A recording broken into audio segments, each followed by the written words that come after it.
Detrás del juego. Detrás del juego. Un podcast original de Radio Pauta 100.5. Viajemos un poco al pasado reciente. Abril de 2018.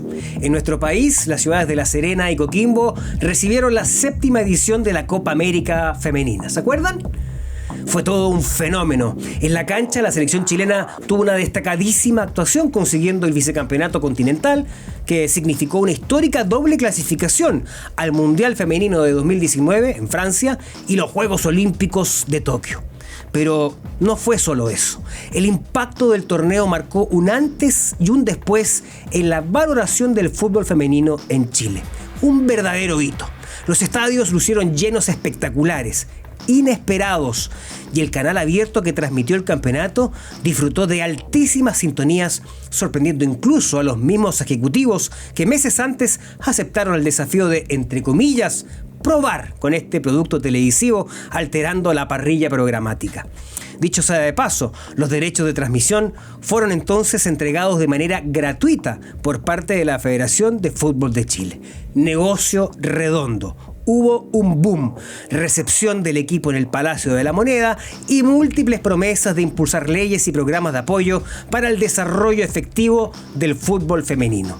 Quizás lo más palpable de todo ese exitoso proceso fue la promulgación de la Ley 21.436, que entró en vigor en octubre de 2022, que obliga a los clubes en un periodo de 3 años a alcanzar un 100% de contratos profesionales con sus futbolistas.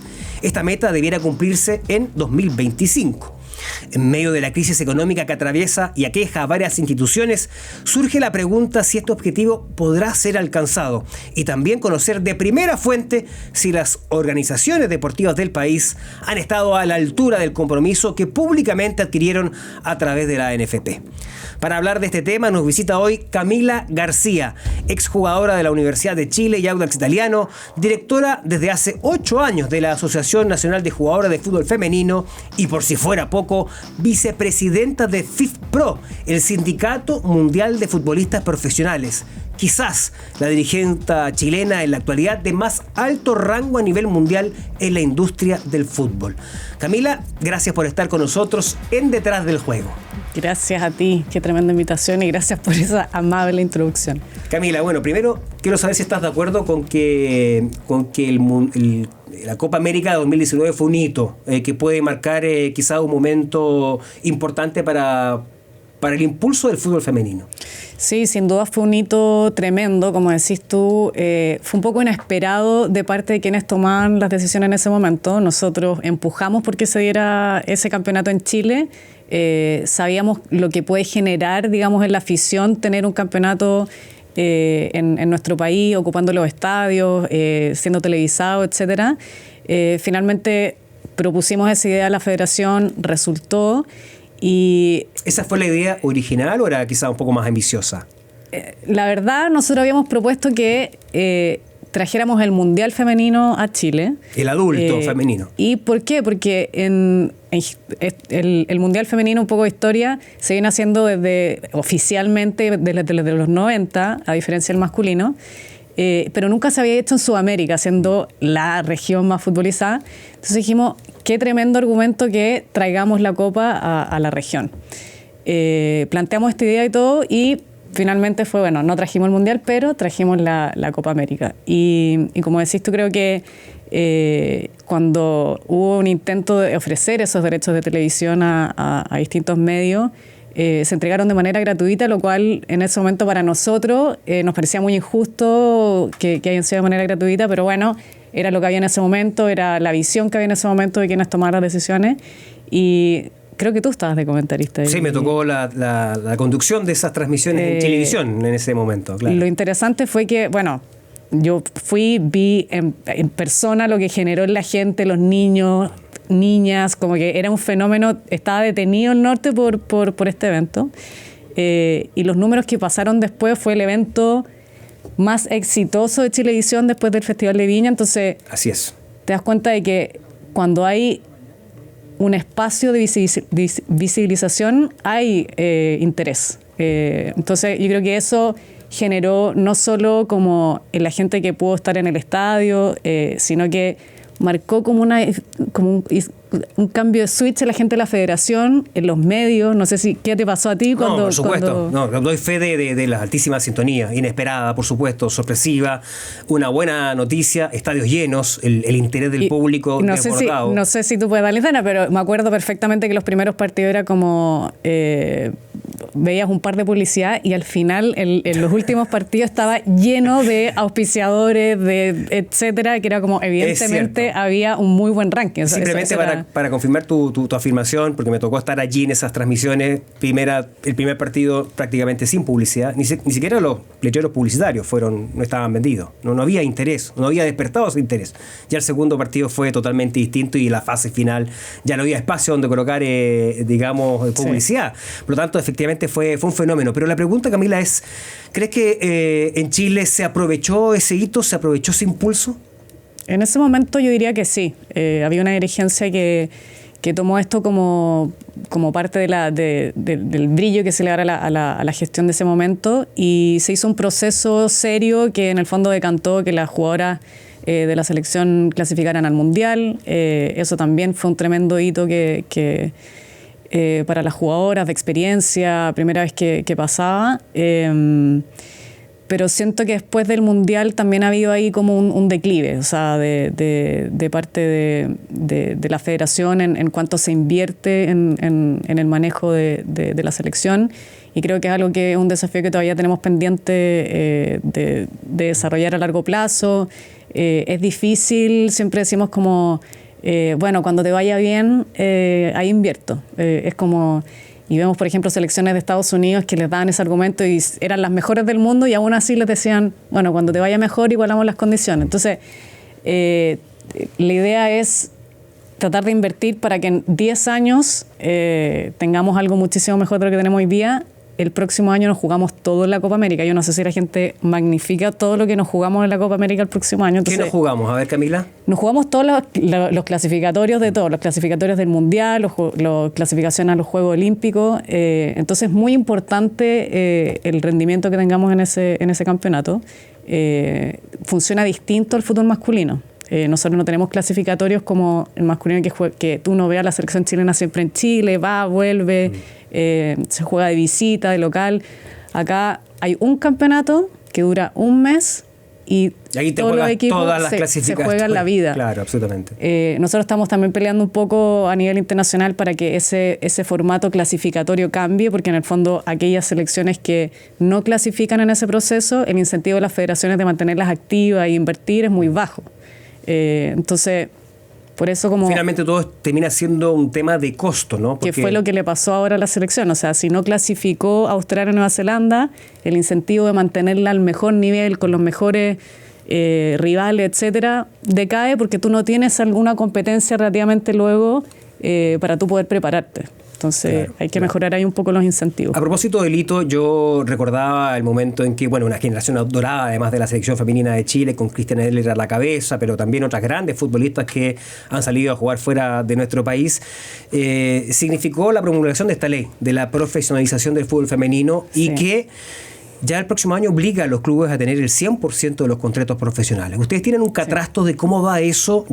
A mí me preocupa la crisis económica de la industria en general, sí. ¿No? Y que esto pueda afectar de mayor manera, con mayor impacto al fútbol femenino. Sí, yo tendería a bajar un poco esos miedos y esas alertas, porque hay que ponerlo un poco en perspectiva. Un poco el número de contratos, para que lo tengamos en referencia, el 2019, por ejemplo, teníamos 40 contratos. Ya. Hoy día, el 2024 tenemos... Perdón, ¿en toda la liga? ¿40 contratos en toda la liga? En toda la liga. Teníamos 4,4% de las jugadoras con contrato. Un número muy bajito, que con la ley de profesionalización eso cambia. Claro. Entonces, y ahora el 2024 nosotros tenemos 521 contratos. Y anticipamos que al próximo año, que se cumple el 100%, deberíamos tener entre 650, 700 contratos, que es algo tremendo. Eso es contando las dos, primera división y ascenso.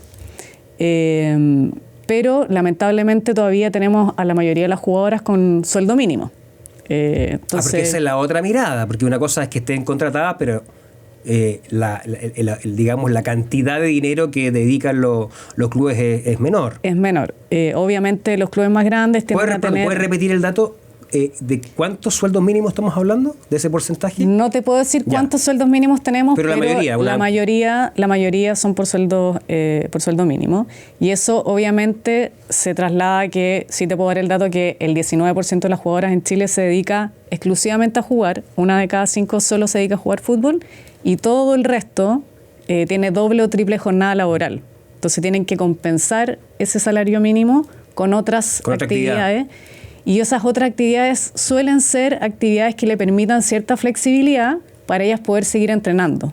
Entonces es como una doble precarización, porque en el fondo tienen que hacer, quizás ellas estudiaron contabilidad o estudiaron ingeniería o educación física, etcétera, y quizás no pueden hacer esos trabajos porque esos trabajos tienen horario de oficina o tienen horario, entonces tienen de repente, no sé, hacen Uber o van a una cafetería, cosas que les permitan manejar mejor su tiempo para poder entrenar. Entonces idealmente vayamos elevando, digamos, esa inversión para que ellas se dediquen de mejor manera y obviamente el producto va a terminar siendo mejor y a la selección le va a ir mejor, etcétera. En el fondo, a ver, estamos avanzando hacia primero que por lo menos tengan un contrato. Exactamente. Que tengan derechos sociales, además. Me imagino que eso también está dentro de la obligación. Que sean reconocidas como trabajadoras, exactamente. Exacto. Ese piso mínimo se logró. Pero está lejos, por supuesto, de ir equiparando la brecha, como se dice, la brecha salarial, que uno la entiende porque son años, décadas de diferencia entre el desarrollo entre el fútbol masculino y el fútbol femenino. Sí. Pero más allá, la verdad, que de la brecha salarial, porque hay como harto mito cuando se habla como del masculino y el femenino. Es que ustedes quieren ganar lo mismo que los hombres. En realidad, esa no es la pelea. La pelea no es... Yo nunca he escuchado a una jugadora que quiera ganar lo mismo que gana Vidal, ni que... Ellas quieren poder dedicarse al menos a solo la actividad. Y por otro lado, quieren profesionalizar el sistema. Y esto no solo tiene que ver con los contratos. O sea, está bien los contratos, fantástico, es un reconocimiento, es un derecho reconocido que termina una discriminación de muchísimos años, pero profesionalizar significa también, bueno, en qué tipo de canchas entrenamos, en qué tipo de estadios estamos jugando. Hoy día la mitad o sea, si miráis este año en dónde se han jugado los partidos, cerca del 50% de los partidos se han jugado en canchas de entrenamiento. Entonces, si tú me decís, bueno, estamos haciendo lo máximo y lo mejor posible para poder atraer a la afición, atraer a las marcas, etcétera, no sé si tanto, porque la mitad de los partidos son a puertas cerradas, prácticamente. Claro. Camila, desde este punto de vista, tu percepción y tu convicción, más bien, respecto de cuál es el interés real de los clubes por el tema del fútbol femenino. ¿Tú ves que lo hacen, digamos, por obligación? Que para muchos es un cacho, ¿o hay convicción en definitiva de querer desarrollar esta industria? Sí, me lo han preguntado varias veces, pero no, yo creo que no es tan blanco y negro. O sea, yo creo que hay clubes que están muy interesados, que han hecho una inversión seria y eso es bastante evidente en los resultados. O sea, a los que les va mejor son los que han invertido. ¿Cuáles son los clubes serios que están trabajando en el fútbol femenino? De ahí van a retar a alguno que no haya mencionado, pero por ejemplo te puedo mencionar algunos que sí juegan más en estadios, que por ejemplo Colo-Colo, la U, ahora Católica está haciendo las cosas mejor porque era un club que tiene recursos, pero antes no había mucho interés en activamente no desarrollarlo. Santiago Morning, por supuesto. Puedo seguir mencionando. Los equipos que han sido protagonistas en el campeonato femenino han ido a Copa Libertadores. Bueno, Colo-Colo tiene un título de América además, o sea, tiene ahí una historia. Y además una responsabilidad de los equipos grandes de impulsar también, por supuesto, dada su capacidad, ¿no? Mayor. Pero hay equipos, por ejemplo, no sé, Huachipato, que siempre había tradicionalmente, no cuando, no hace tiempo, pero antes siempre jugaba en estadio. Entonces, depende un poco de la realidad, obviamente impacta cómo le vaya al masculino, cuánto se invierte también en el femenino, pero no es sorpresa ver, es muy evidente, digamos, el rendimiento igual a inversión. Claro. ¿Cómo han visto la evolución de la preocupación, el interés, los recursos destinados por parte de la federación? Porque yo recuerdo en la Copa 2019 estaba Arturo Salá, ¿no?, de presidente del fútbol chileno. Sebastián Moreno era el encargado, que después fue presidente también, el encargado de ver todo el tema del fútbol femenino, y ellos sí le dieron un impulso importante, pero aparentemente esto ha cambiado en el último tiempo. Sí, yo creo que va muy de la mano también con lo que te decía antes, con el que Chile no haya clasificado, un poco genera ese incentivo de no darle tanta prioridad porque no se viene en ninguna competencia de alto nivel. Pero dicho eso, no debería haber ninguna excusa como para no tener un plan estratégico, que siempre es lo que un poco le hemos pedido a la federación, es ¿cuál es el plan a largo plazo? Y lo mismo en la liga, ¿cuál es, como en 10 años, dónde te quieres ver? ¿En qué ranking te quieres ver? Entonces, si tú miras, por ejemplo, históricamente cuál ha sido el ranking de Chile en los últimos 8, 10 años, es bastante similar. Estamos como 40 y ahí nos quedamos y no nos movemos ni mucho ni para arriba ni para abajo. Entonces, eso te da cuenta de que hay como una falta de objetivos, como de una ambición más... Falta de planificación de un proyecto grande de desarrollo. Exacto. A largo plazo. Eso es inexistente aparentemente. Bueno, lo notamos en el fútbol masculino, en esta administración, y es una opinión mía, pero evidentemente que uno siente que también con lógica está un poco más apartado del interés de la federación en este momento del fútbol femenino. Sí, han habido conversaciones muy francas al respecto con la federación sobre esto últimamente. Y queremos obviamente cambiar esa realidad. O sea, ellos ya han comprometido, digamos, abordar esta situación y queremos generar como ciertos mínimos que se sigan, porque las seleccionadas, como decís tú, hay muchas que están afuera y que ya tienen otro nivel, otro estándar de elite, y que obviamente esperan que la selección sobrepase ese estándar. O sea, la selección tiene que ser lo más profesional a las que en el entorno en el que tienen que estar. Entonces, si eso no está, obviamente genera incentivos perversos para estar siendo parte de la selección. A propósito de lo que estás comentando, recordamos un episodio lamentable que ocurrió para los Panamericanos con la salida, digamos, de Cristian Ender, no haberse planificado bien todo el tema de la selección. Ella después también dio a entender de que las condiciones no eran las mejores para la preparación, para la concentración. Sí, eso no es sorpresa para nada y lamentablemente, o sea, ha sido ultra documentado en la prensa como cosas que han salido, cosas que han pasado, digamos. Lo de los Panamericanos, abiertamente la federación ha dicho que es algo que no debería haber pasado. Pero como te digo, ahora tenemos la Copa América el próximo año, nos jugamos demasiado en eso, entonces... yo trataría de un poco mirar qué es lo que están haciendo los países que efectivamente lo están haciendo bien y qué tipo de condiciones tienen, qué tipo de profesionales tienen, y siento que nos falta un poco eso, ser un poquito más ambicioso ¿Y cuáles son los países que lo están haciendo bien? Acá en la región, por ejemplo. En la región, Brasil sin duda se escapa. Claro. En la liga y tanto selección se escapa, lo vimos en los Juegos Olímpicos ahora, que estuvieron en la final. Tienen un nivel que es superior por lejos a lo que se está haciendo en otros países. Y si me preguntáis como un poco en la América, México también está haciendo cosas interesantes. Me tocó justo ir hace poco a México y literal me estaba comiendo un taco y estaba viendo el fútbol femenino ahí como que era muy normal y era como, ¡ay, qué agradable! Sí, como sí. Se veía, se transmitía de manera abierta. Estamos muy lejos de, por ejemplo, Europa. Uno ve los partidos de Champions, partidos de competencia de ligas locales en España, en Inglaterra, estadios llenos, los estadios que uno ve normalmente con las selecciones masculinas o con los equipos poderosos del viejo continente, estadios absolutamente llenos. Es decir, sí.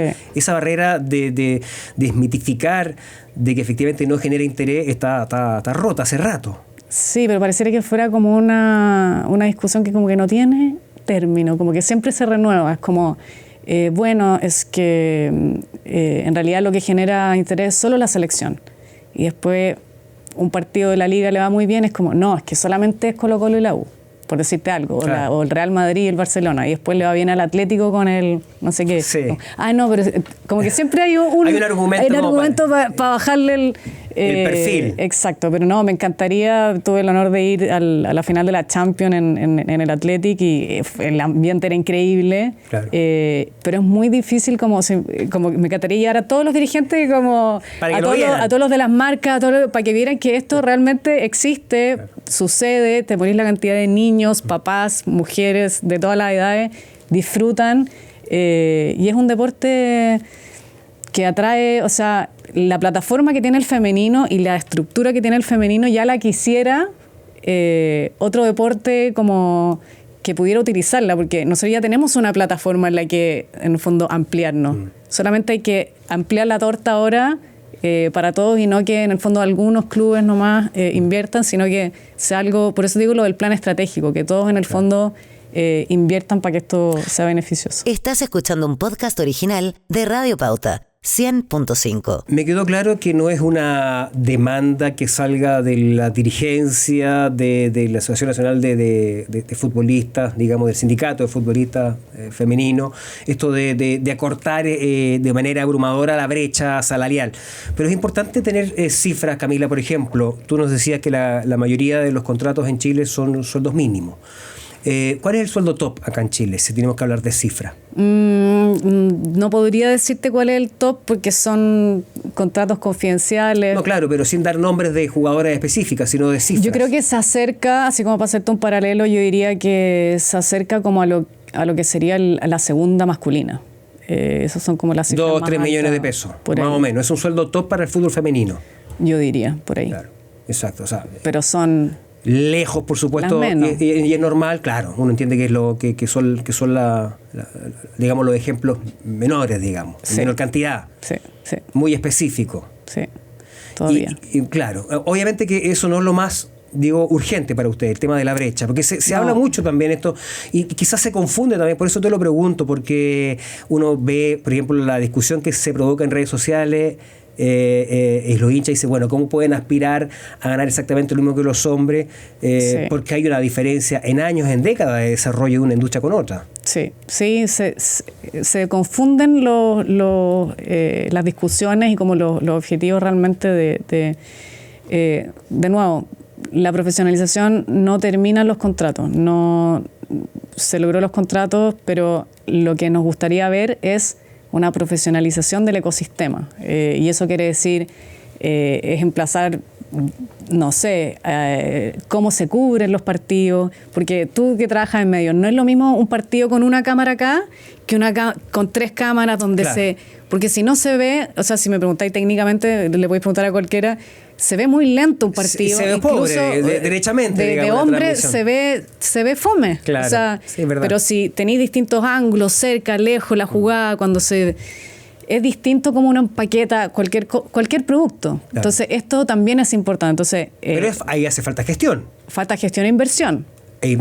Entonces, esa es siempre la discusión, como tú vas a medir esto respecto a, claro, todo lo que se ha invertido en el masculino y vas a compararlo con el femenino, o vamos a hacer una equivalencia en cuánto estamos invirtiendo en cada uno de estos deportes. Claro. Te voy a dar un ejemplo muy básico, pero si en un club tienes a 5 personas trabajando en marketing, 5 personas trabajando en gestión, 5, etcétera, para el masculino, y tienes media para marketing para el femenino, media, no esperes que el producto sea igualmente atractivo. Absolutamente. Entonces, tenemos, como cualquier producto, cualquier startup, como uno tiene que apostar, uno tiene que invertir para que a largo plazo, mediano plazo, tenga un retorno, y ese es un poco como el llamado más a la industria en general, que no solo va a los clubes, sino que va a los medios, va a los privados. Claro que sí. Otro tema, Camila, que me interesa, antes que se nos acabe el tiempo, ha sido una conversación súper interesante, ha corrido muy rápido, no nos hemos dado ni cuenta, pero quería abordar el tema del acoso, del abuso, ¿no es cierto?, también sexual, que son temas que ustedes han puesto sobre la mesa para legislarlo. ¿Y cómo va ese tema? ¿Cuál es la mirada que tú tienes, por ejemplo, en el fútbol chileno? Sí, siento que vine como a dar puras malas noticias y nada positivo, pero me gustaría que termináramos en una nota positiva. No, esto es un tema muy urgente y muy delicado, porque nosotros hicimos una encuesta, un estudio a fines del año pasado, y arrojaron cifras que son realmente alarmantes. O sea, el 60% de las jugadoras señala haber sufrido durante su carrera deportiva y en el entorno deportivo algún acoso o abuso sexual. Perdón, 60%. 60%. Altísimo. 60%. Entonces, evidentemente, nosotros avanzamos y trabajamos con el Ministerio del Deporte un protocolo que aplica para todos los deportes. Nosotros fuimos activamente parte de ese proceso, pero ese protocolo tiene falencias importantes en términos de la implementación. Costó mucho que los clubes lo adoptaran en su estatuto y después que lo hicieran carne, porque una cosa es el papel y la otra cosa es cómo se lleva a la práctica. Cómo se lleva a la práctica. Entonces, falta mucho todavía de parte de la Asociación de Fútbol Profesional que capacite a los responsables institucionales, que son las personas que tienen que recibir estas denuncias, que requiere todo un sistema de proteger a la víctima, de hacer un reporte, de denunciar a la justicia si es necesario. Hoy día eso vemos, porque incluso clubes se nos acercan a preguntarnos qué hacer. Tengo este caso y no sé qué hacer, sé que me equivoqué, pero ¿cómo lo hago? ¿Cómo lo rectifico?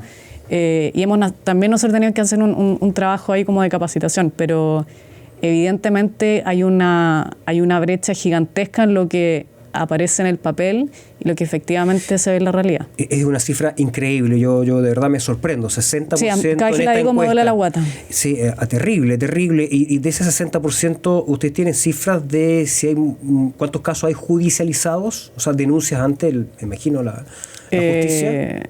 Es el porcentaje, como en todos los casos de este tipo, es un porcentaje mínimo. Menor. Hay mucho temor de denunciar. Hay mucho temor de denunciar en general cualquier cosa que pase, ya sea laboral o digamos de este ámbito de acoso, porque además es algo difícil de probar si no hay pruebas como muy tangibles. Entonces, y ahí está el problema del protocolo, ¿no? El tema de las pruebas, No, eso tiene que ver con el tema de la justicia. O sea, hemos ido un par de veces a la justicia y no es solo un tema, este tema lo ha hablado abiertamente la Fiscalía, que es un tema complejo poder probar este tipo de casos. Y además todo el proceso de revictimización que se hace a las víctimas cuando se les pide testificar o cuando se les pide mostrar las pruebas, etcétera, una y otra vez, es un proceso que muchas de ellas, que a veces son menores de edad, que eso es algo más terrible aún, no quieren vivir. Y los papás tampoco quieren hacer pasar a sus hijas por ese proceso. Sí. Entonces, como que muchas veces, no, ¿sabes qué? No quiero saber nada más de este tema. Incluso muchas se retiran del fútbol porque vivieron ese episodio terrible. Entonces, es muy difícil tener casos que lleguen hasta el final. Camila, lo que tú nos describes es que, uno puede llegar a la conclusión que hay que tener muchísima vocación para dedicarse al fútbol femenino.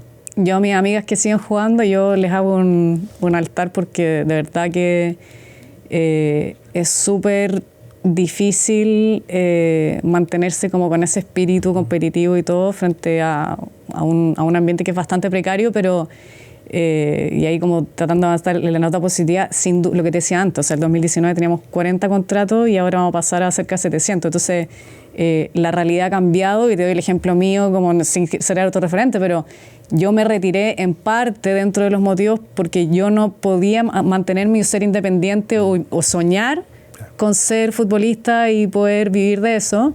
Y hoy día las jugadoras sí sueñan con eso, sí están dispuestas a jugársela por ser, no sé, jugar afuera.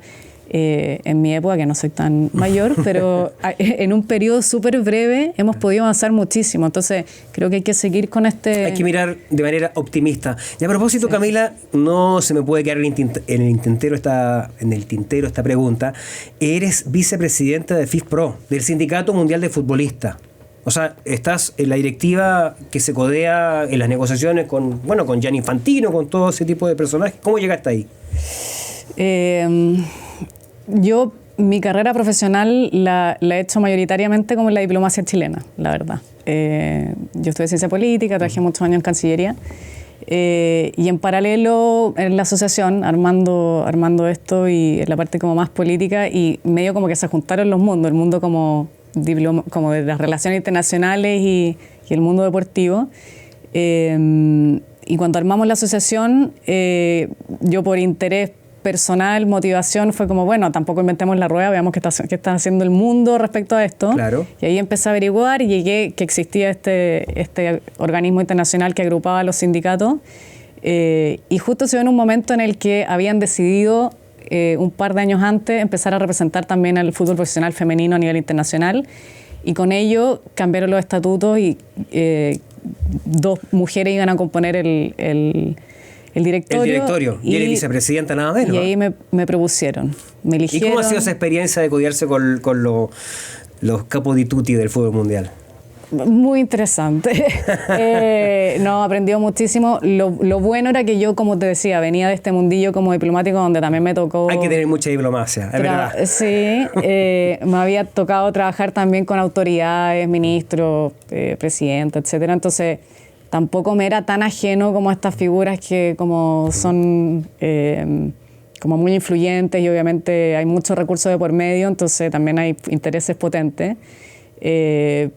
Pero ha sido muy gratificante porque uno nos ha ayudado mucho, el conocer la realidad mundial nos ha ayudado mucho a empujar en Chile, eso por un lado, y por otro, internamente, porque estamos hablando de una organización que ya lleva, no sé, más de 60 años existiendo y nosotros teniendo que introducir en este barco como a las mujeres profesionales que también internamente generaba un poco de resistencia, entonces mover este barco hacia que fuera más inclusivo, más, etcétera, ha sido muy bonito mirar cómo eso ha ido cambiando y en las negociaciones con FIFA también. O sea, tuvimos un tremendo triunfo hace un par de años, no sé si sabes, pero nosotros negociamos con FIFA para que el mundial que se hizo en Australia y Nueva Zelanda fue el primer mundial que tuvo las mismas condiciones del fútbol masculino, que se hizo en Qatar, por ejemplo.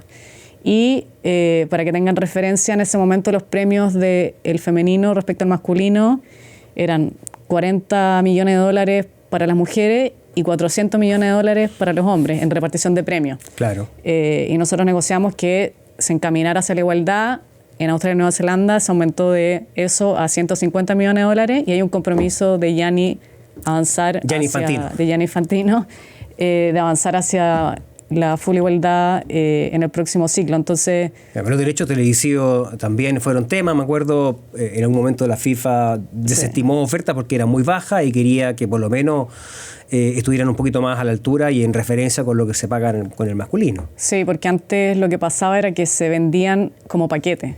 Claro. Entonces, en realidad nunca había una valoración un canal real. De televisión, perdón, para aclarar, un canal de televisión en Chile que se compraba los derechos de un mundial de fútbol masculino, le entregaban de manera como un extra el anexo el mundial femenino. Exactamente. Y ahora lo están separando y están tratando de, en el fondo, generar una valoración separada, porque en el fondo lo estáis vendiendo gratis en la práctica. Entonces, ahora queréis separarlos, hacer dos productos y ver de qué manera empujar eso. Antes de que se me termine el tiempo, la última pregunta, Camila, esto más bien con el fútbol masculino, pero dado tu presencia acá en calidad también de vicepresidenta de FIFPro, del Sindicato Mundial de Futbolistas, te lo tengo que preguntar. Están en conflicto con FIFA por el tema del Campeonato Mundial de Clubes 2025 y lo han llevado a la Corte Europea. ¿Cuál es el argumento del Sindicato Mundial de Futbolistas de unirse a las ligas europeas para tratar de que no se juegue el Mundial de Clubes? Sí, no, ahí hay un tema de que hay que explicar un poco cómo funciona el sistema. Hay un cierto calendario internacional que FIFA define donde se juegan ya sea la selección, las ligas, etcétera, y todo eso en el fondo se negocia, pero quien define ese calendario internacional es FIFA.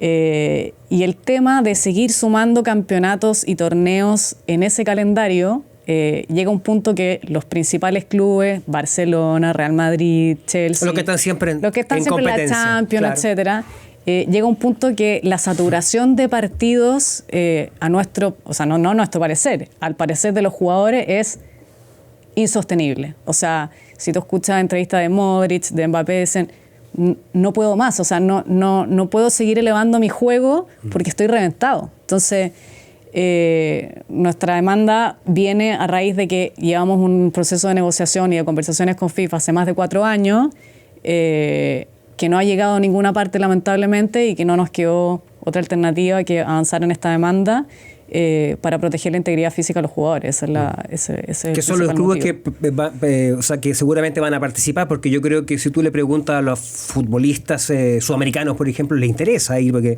es un campeonato. Hay mucho incentivo económico detrás, por supuesto, pero ahí va la pregunta, bueno, ¿hasta qué punto tú exprimes al futbolista de elite por esto? Como los jugadores no son máquinas, tienen son seres humanos que necesitan vacaciones, que necesitan recuperarse, o sea, tú puedes ver la cantidad de lesiones que se empiezan a generar a raíz de la saturación del torneo.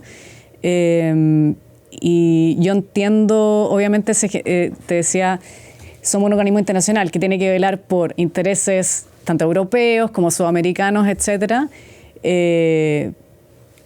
Pero de alguna manera hay que poner un paño frío. Un límite a la cantidad de campeonatos. Exactamente. Camila García, ha sido realmente muy agradable poder haber conversado contigo, adentrarnos en la actualidad del fútbol femenino. Nos has entregado cifras realmente, algunas muy positivas que tienen que ver con la profesionalización, la cantidad de contratos, otras muy alarmantes, realmente graves, que yo no sé si la opinión pública las tenía muy, muy inconscientemente. Y por supuesto hemos terminado con algo de fútbol masculino, porque obviamente en tu calidad de vicepresidenta del Sindicato Mundial de Futbolistas Profesionales había que hacer. Así que te agradezco que hayas estado acá en este capítulo de Detrás del Juego. No, gracias a ti. Un abrazo.